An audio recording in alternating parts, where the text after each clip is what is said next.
Okay, so the one thing you need to know about me and this book is that I completely love it. Like, I cannot explain to you how happy it makes me, which is sort of a weird thing to accomplish.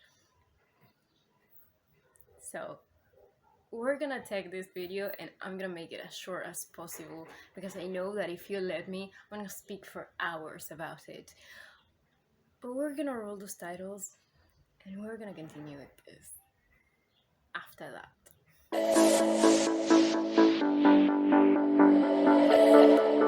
Hello, my name is Rob, and my channel is a mess because I don't really know what I'm doing in here. It's just like a compilation of things that I love. So, welcome in here if this is the first video you are watching.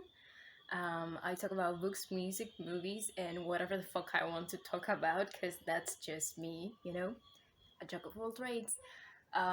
So the thing is that because of the title of this video, you obviously know that I'm gonna be talking about Elantris by Brandon Sanderson.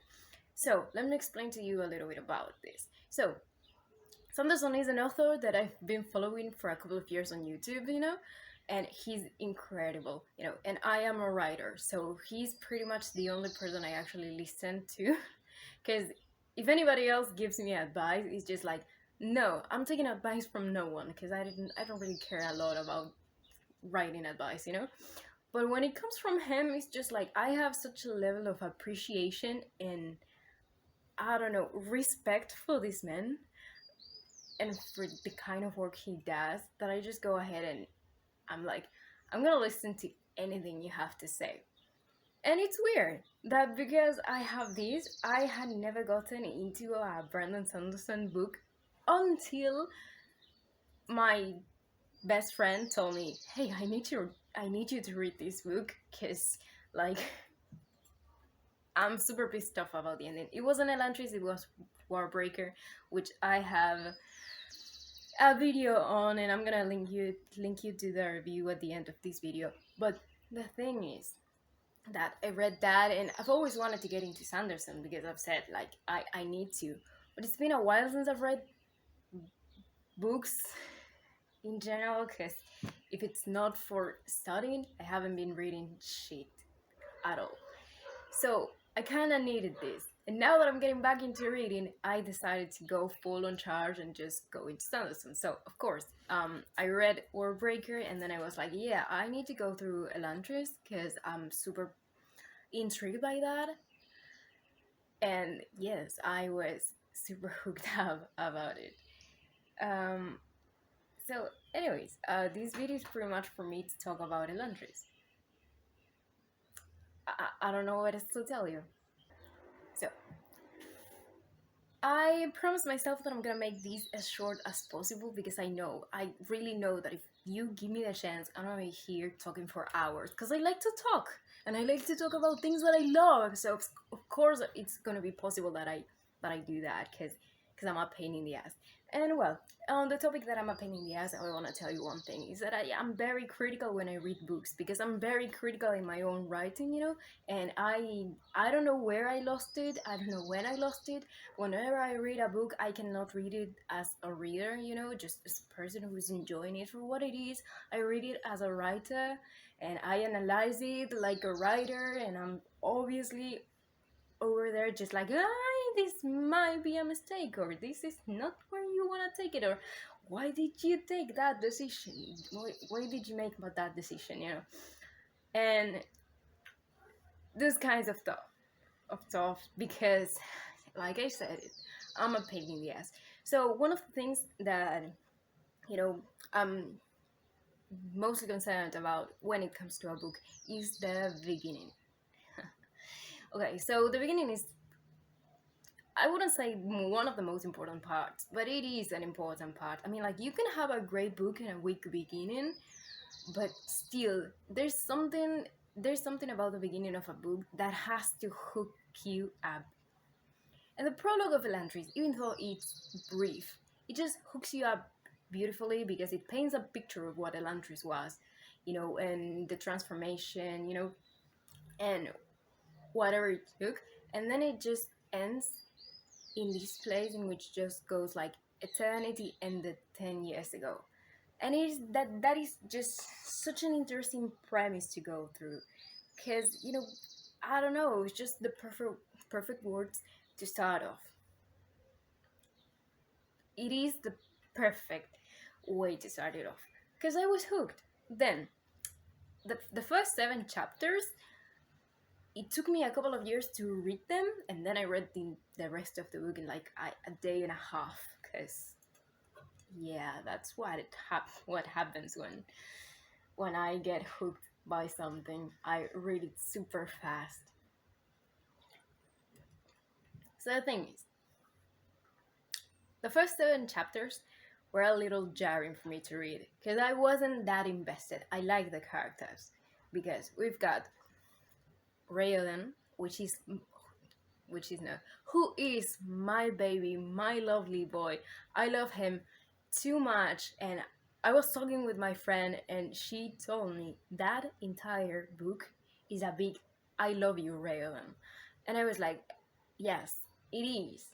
It is." The entirety of the book, it was like, "I love you. You make me cry out of happiness," and I'm gonna explain to you later.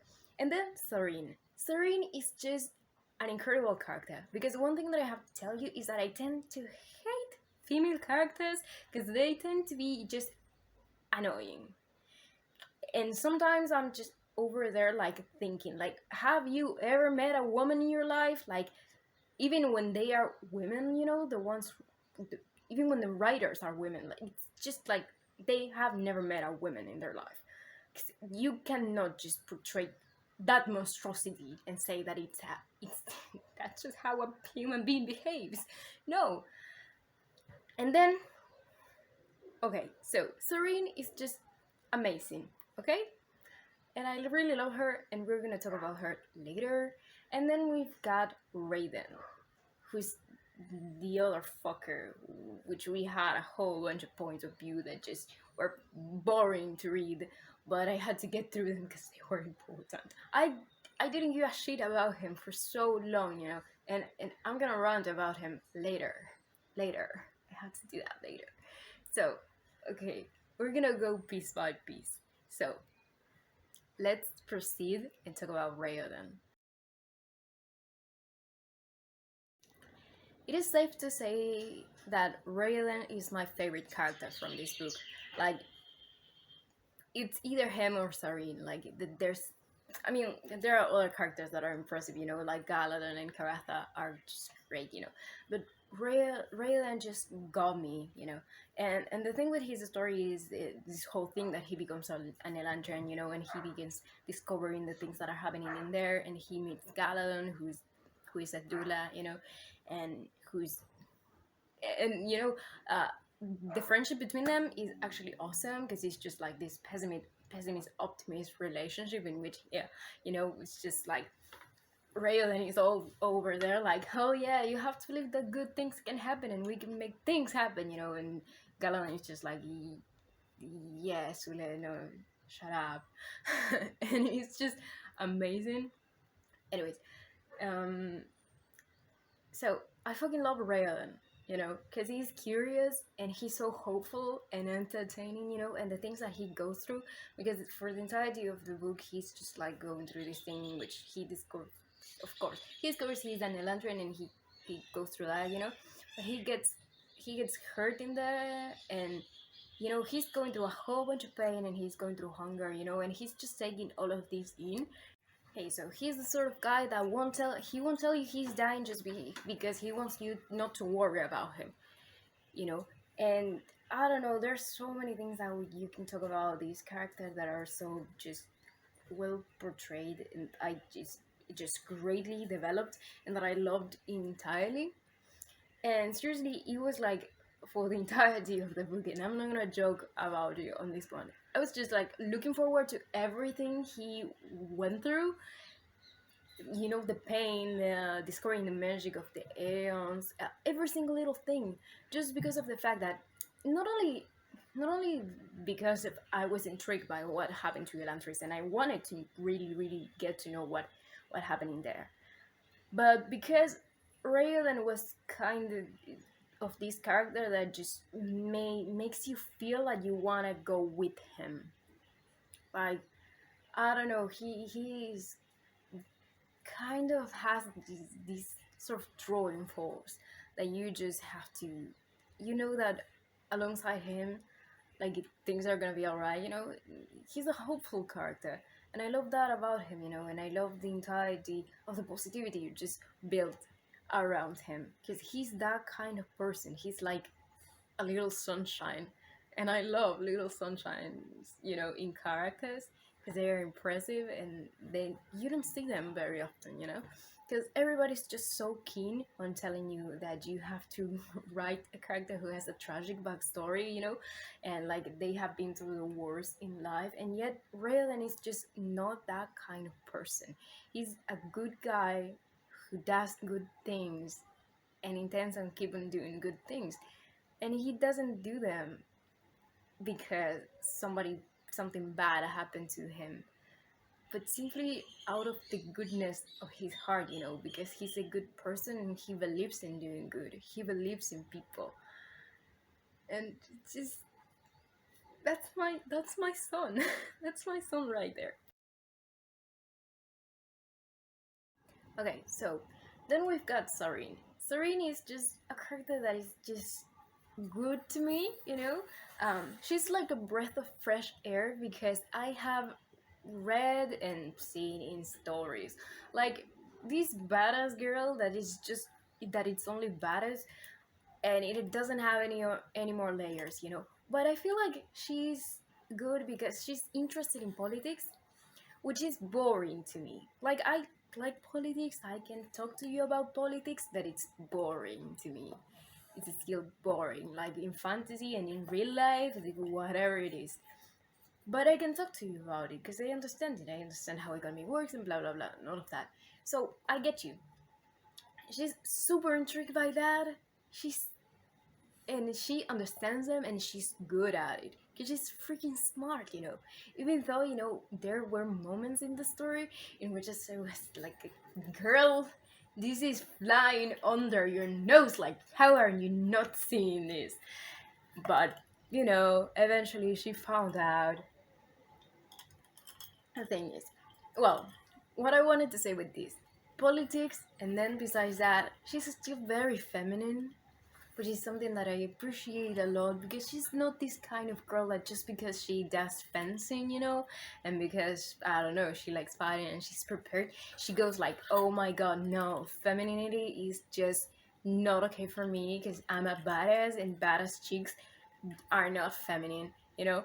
Or the kind of feminine girl that's just super badass but um, cannot have one of her nails broken or something like that, which we know the kind of character. We know there's a book with that kind of character. We're not gonna speak about that. But, you know, she's not that kind. So I love her entirely because she feels like a real person. She feels like, I don't know, like I could relate her to my friends, for example. Like somehow I can relate her to me, even though it's hard to relate characters to me because I'm insane.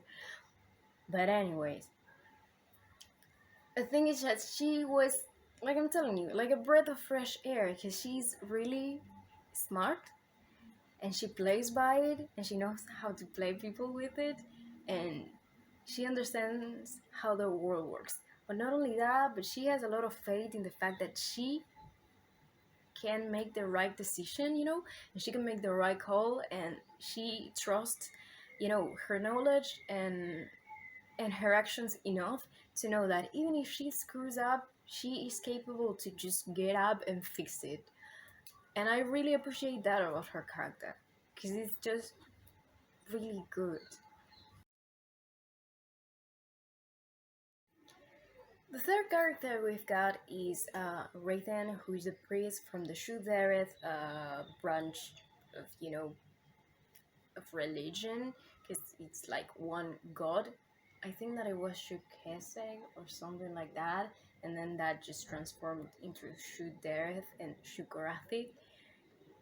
Shukorath. and Shuderath, Shukarath and Shuderath. Every time I said Shukarath, I said Shukarathi. I don't know why. I don't know why. Karathi are the priests. Okay, so the priests are Karathi and the priests are Darathi, and yeah, I don't need to explain that. Okay, so anyways, jumping off. So he's a priest who's kind of having a whole bunch of development that I don't care about because I don't like him. And I mean, like, nah, I'm just kidding. I do care about his development because actually the construction of his character is pretty impressive, you know? And like it's entertaining in moments. In other moments it's just like you are too stupid to be in this position. Like get the fuck out of here. Cause I don't know, he is this guy and this is just like he comes off to me, you know, like he doesn't have faith to me. He's just like he's so accustomed to everything he's doing, you know, and to be sent into these missions to convert people into the religion and to all of these, that he is just like I don't know in autopilot. He is working in autopilot, so he's just like thinking more than anything else, and he's just like that. He's always been like that, you know, like the kind of guy that does things through logic. And it is impressive that I am saying that because usually I like characters that go through things through logic, but the fact that that logic to him it was religion was like why it doesn't make sense. But anyway, so the thing is that the story for him is just like he has to convert the people. He has 3 months to convert the people from Ireland to the Shuderath religion. Basically, because if not, everybody is going to fucking die because they're going just to turn everything into a bloodbath. And because he was the one sent into Doladel, you know, he's just over there like, yeah, I'm gonna try to do things different this time because the last time I did this, everybody died, you know? So he's trying not to do the same bullshit. Which, like, I'm applauding you for it, but you already did it, so you're in the black books for me. Yeah.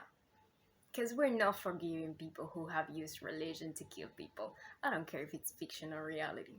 We're not.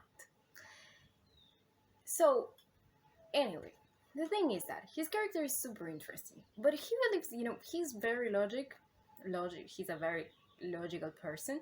So he believes that he's a step ahead of everybody, you know. And I was just like, you're not a step ahead of anybody here. Like, he got screwed up so many times throughout the story, and I was just like, I saw this coming, and not because it wasn't so common or because it's just like too obvious that it's gonna happen, but just because he was like too confident in things that he should have like a little bit of hesitation, not because of him, but like you have to be doubtful of people. For example, he had an interaction with Telri, you know, and he was like, Telri is a simple man, I can convince him right away, and I'm gonna do this and that, and you know, it's not gonna work, it's gonna work in this way, because he's a simple man, and I was just like, no man is simple, even though they may seem simple, they never are. And I was just like, you're gonna get so fucking screwed. And he got screwed, you know. So I was just like, that's because you're stupid. That's because you're too confident and you should be doubtful of these people. Because you should always assume everybody is a jerk. And that's what you have to do.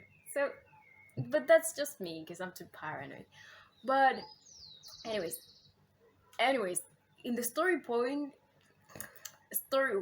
that is genius, you know, like that was planted at so well and just developed in a way in which it was actually fun, you know, because I was happy when things didn't work out for Raven. I know that he, you know, kind of had good intentions because he was like, I want to save these people, you know, like I want to convert them in a way in which it's not a bloodbath and they can still, you know, live their lives and so people don't get hurt and that. So he's got good intentions. So it feels a little bit bad for me to cheer every single time that something didn't happen for him. But I was glad it didn't, because I hated him. As well as I hated Dilaf, because I wanted to see that motherfucker burning. Yes, I fucking hated that character. So props to Brandon for making a motherfucker that I freaking wanna see dead. And like, it took too long. It took too long. Like, I would have killed him like halfway through the book. Like, you serve a purpose, but I don't fucking care. I hate you so much. I want you dead. Like, you have no idea how many times I was like having a conversation, like I'm an imaginary conversation with Raiden, and telling him, you are being an idiot. I wish I could scream at your face because you're leaving this clown alive. Like, how dare you leave him alive? How dare you? So anyway, that's it. That's everything I'm gonna say for Raiden now. We talked enough about the characters. Now let's talk about the story. Okay, so now the story is practically in three pieces, but three pieces are, anyways, they connect. Anyhow, the most important one for me was the things that were happening throughout the story in Elantris, because that's what I was interested for, because I wanted to know. And I am so curious, and I love it when people just develop magic. And I don't know, you give me a city that it used to be like this great thing, and there used to be gods in here, and there was magic, and now it doesn't work because something mysterious happened. And like, you give me a mystery or things like you have to find out, and like you have to go on a quest and say, and just a million questions, and I'm gonna be happy because I'm that curious person that has to know whatever the fuck goes on and tries to fix it. I'm Ray. Yeah, probably that's why I like him. So I need to find out. So that's pretty much the story that I wanted to go through. But still, I liked Sarene, and her entire goal, because like she arrives, and she pretends to be a little dumb, and the whole of that, and then she goes like, yeah, I'm not stupid actually, and I'm gonna help you, like, keep your money, because the entire economic system is based on who's the richest person, like, and you get a title because of your income. And I was just like, that's just a stupid system, and the whole economy is just a mess because of that. And then I was like, maybe it's not like that, but it's like a day of living in Argentina, and I will know. Because I live in this freaking country and it's a mess economically. And I was like, I can relate. I can relate to the whole thing going to hell. So yeah, so that part was relatable. So I will say that's one of the reasons that it was like hooked up by the whole story, But anyways, the whole thing with Sarene, going into politics and just winning the people over, the ones who used to, the people from these meetings that Rayoden used to just host, because he was like, we have to give hope to the people, and my father is a mess, so he cannot stay on the throne. Like, when I go up on the throne, things are going to be different, and then things didn't happen. So the fact that she went around and said, I'm gonna do this, because I have to take part into all of this, because now I live in Ireland, because that's what happens. I mean, like, he's my husband, he may be dead, but I have a duty to this place. Not only that, but Theoras needed Ireland to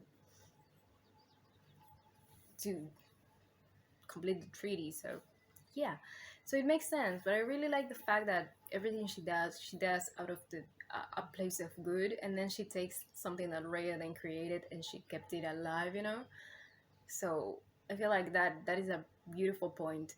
But not only that, one thing that I have to say to you is that you know, the love story between the two of them, even though that is brief because we don't get too much about it. So that's something I really love about this, because I fucking hate when they overdo it. I don't like when romance is the center point of everything, you know. But there's this yearning that Sarene has that just make me, you know, like look forward to a moment in which she met Raven. I was just like, I'm just so looking forward to the moment in which you meet him, because I'm gonna be so happy when you do. Whatever happens, I'm gonna be so happy because she's so yearning for it, you know. So I really like that, you know, and the whole thing. Seriously, the whole thing with her, just messing things up and then getting Iodine killed, and girl. But like I told you, she's this kind of character. She's this kind of person that goes around and, you know, she goes full on march and doing things, and then she screws them over, but she goes around and fixes them. So that's something. And like, she is a little bit, she gets on my nerves a little bit, you know, because it's just like, you have to think about the consequences beforehand, girl. But then she does the right thing, so that makes me happy.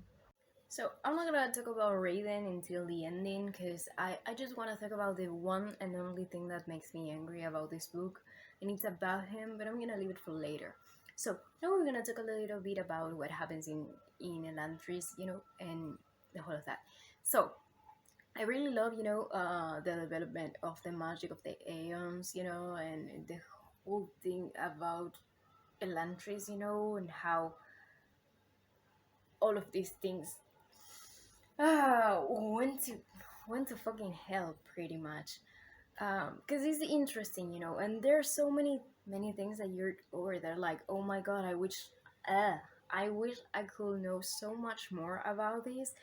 And, you know, like I told you, I was hooked. I think it's like the 10th time in which I say that word in this video, but I was so freaking hooked by that. So following Raiden into a whole thing of discovering how the Aeons work, and, you know, and how when he meets Sarene and she spends a couple of days in Elantris when she transforms, the whole that when she, you know, when she goes like, yeah, pretty much the Aeons are a map of Arlon, and that's it. That's how you draw them. And then he realizes that, yeah, it's connected to the soil, because something had to happen in the soil for this not to have to make sense. And then he realizes, hey, it's a chasm. So this big earthquake that just made a tear on the earth is the reason why Elantris basically lost the entirety of its magic. And I was like, yes, finally we're getting there, you know, because like, I think that before that, the chasm was like mentioned like once or twice, you know, so there wasn't a lot linking it. Because they didn't talk about it a lot.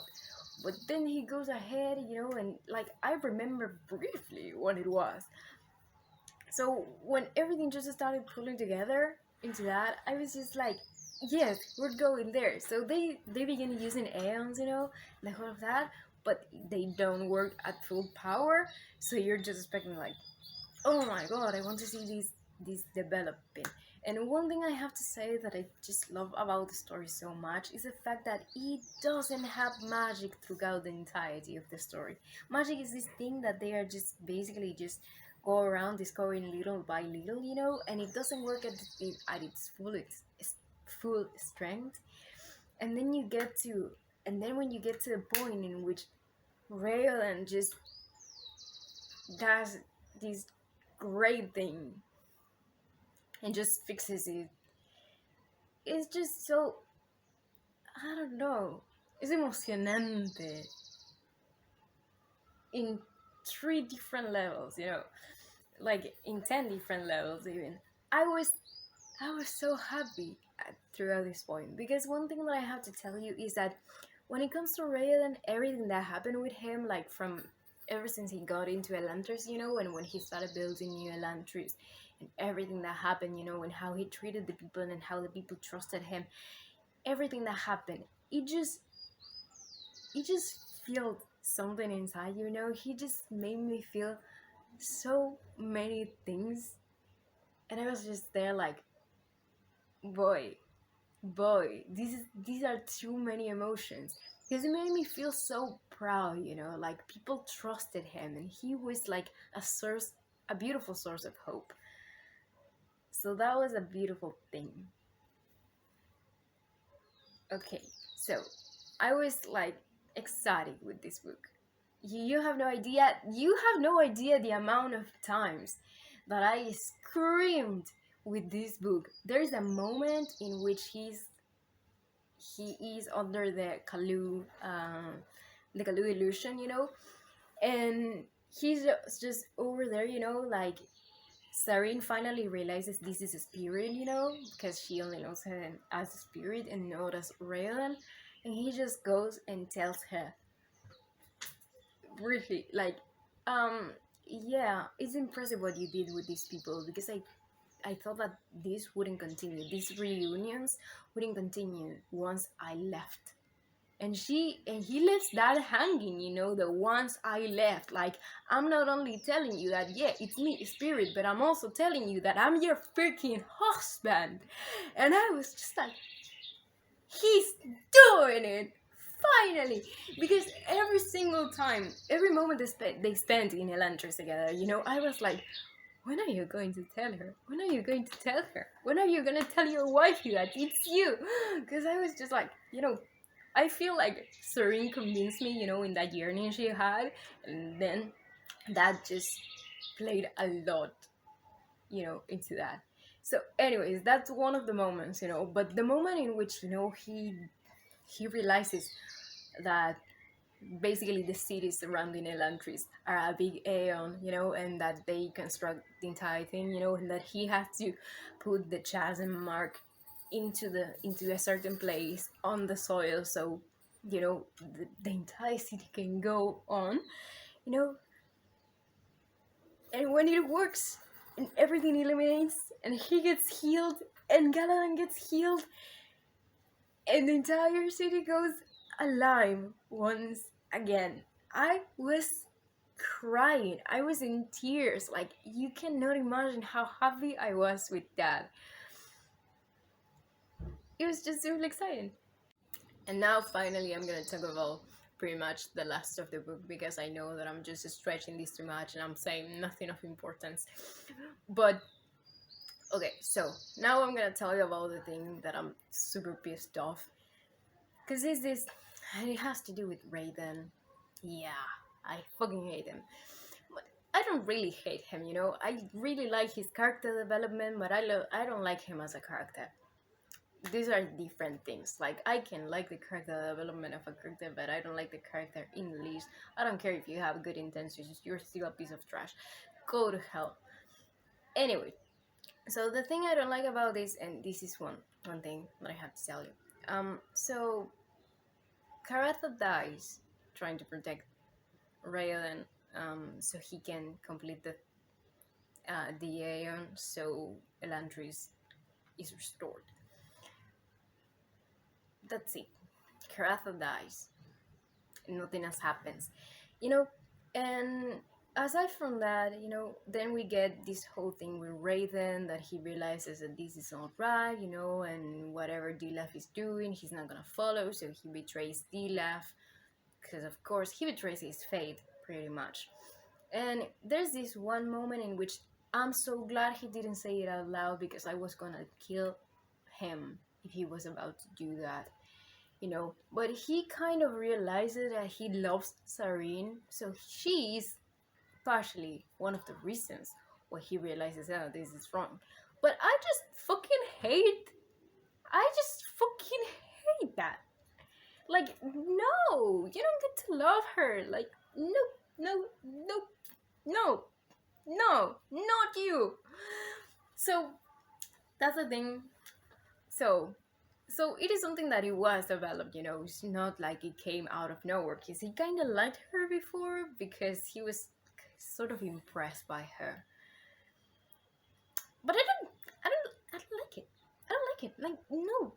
So, aside from that, So the thing is that he protects Sarene, and then he saves Sarene, and Raoden, when they left, just basically just screws up Raoden's Aeon, because somehow the guys from this religion know Aeonic magic. We didn't get anything else from that, and I feel like it is nice because if there is a sequel, if there's ever a sequel, we're gonna know something about that, because I feel like it's gonna be developed in some way, because I don't feel like that was the end of Shoot Earth, because it cannot be. So anyways, so he saves Sarene and he saves Raoden from being killed, which is nice. Thank you very much for doing one thing that is right. For doing one thing that is right. But I applaud you for it. But then the last words of the fucking book are given to him and are calling him a fucking hero. And like, what? The guy who made an entire country go to fucking hell and turn into a massacre. You're telling me he's now the hero because he saved 2 people? No. Nope. Nope. And not only that,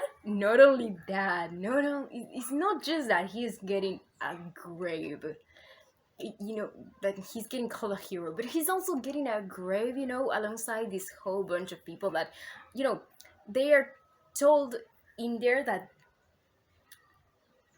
they are put in there because they're kind of are reminded that this is what happened, and it's good and bad people the ones who were part of the history of how Elantris was restored, and the 10 years that happened in between all of that, and the tyranny that happened, the people who made a mess, the people who protected you, and all of that. And I'm just like, no, why? Karatha didn't get a grave and this motherfucker does? Why? I was so pissed off by the end of that book. Like, how? He's not a fucking hero. Like, one good action doesn't redeem you from all of the bullshit you did. I'm gonna be eternally pissed off by that. Like, why do you do this to me? Why?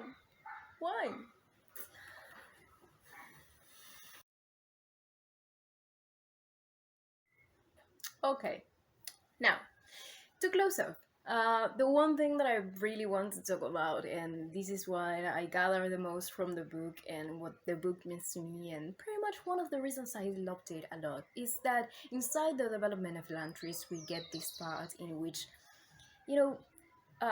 the first thing that it is developed in this story is the pain, Raoden is going through a lot of pain, and the people in here are going through a lot of pain to the moment in which, till the point in which they go insane because of it, and I feel like there's just this moment in which you just realize, pain makes you so human.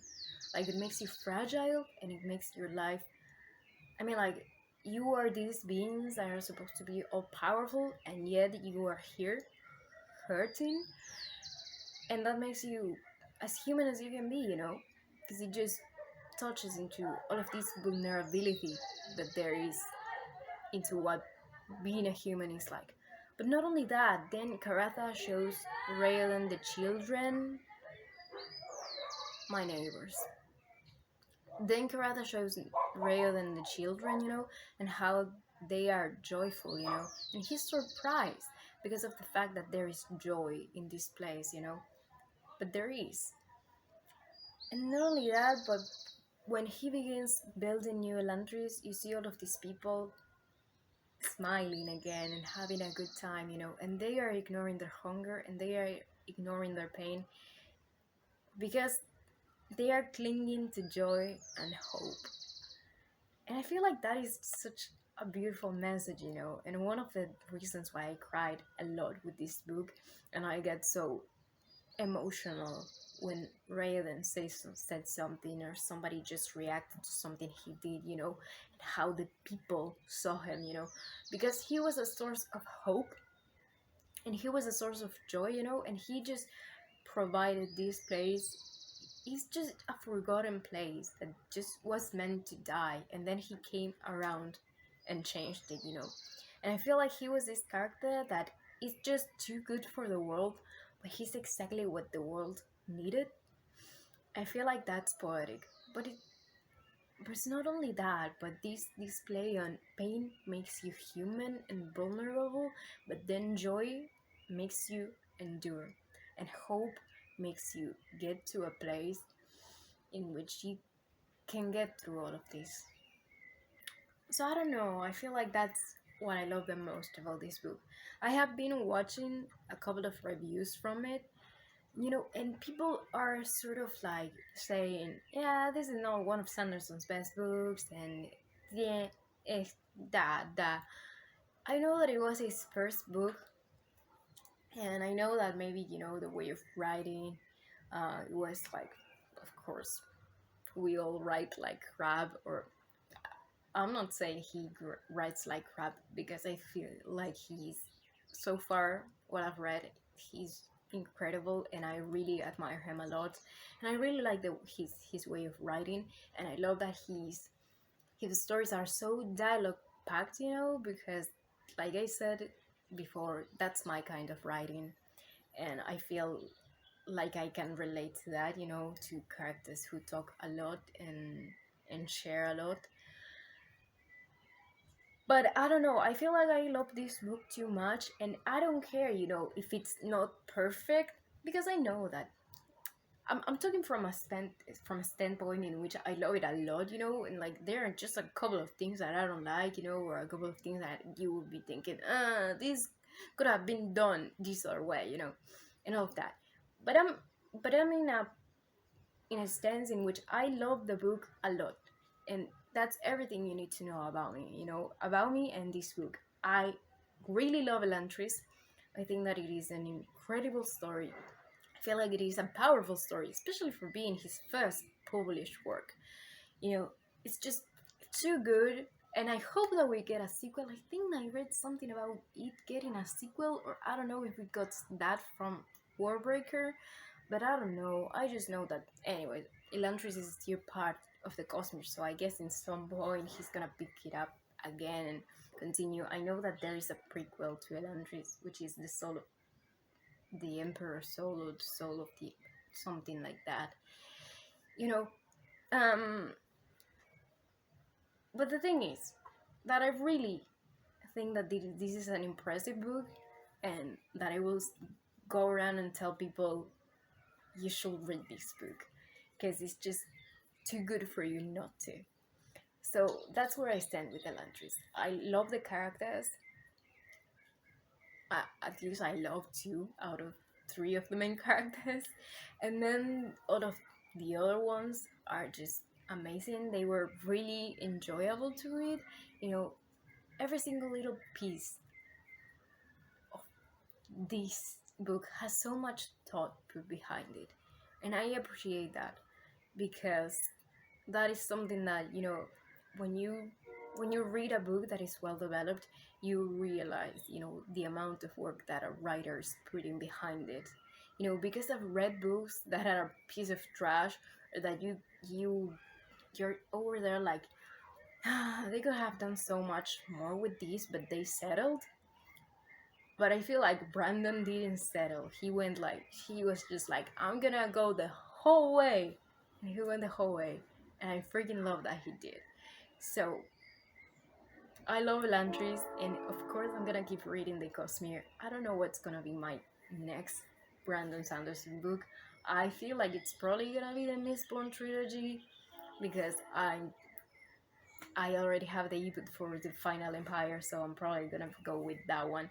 But I'm kind of wanting to start a couple of other books, so maybe it's gonna take a while. But I know that once you begin reading Brandon Sanderson, I don't think there's a way out. So that's everything that I have to say. Anyways, if you made it to this point in the video, thank you so much for watching. I know that I talk a lot and I say a lot of nonsense and pretty much things that I could have said in less time, but I don't care because I like to talk. And this is what this channel is for me to talk. So anyways, subscribe to the channel if you like the content and if you would like to see whatever the hell I'm doing around here. Like the video because that will help me a lot, for people to get this video recommended. So that will be great. And that's it. Always remember to be positive, kind, and curious. And that is my cue to leave. So I hope you have a beautiful day.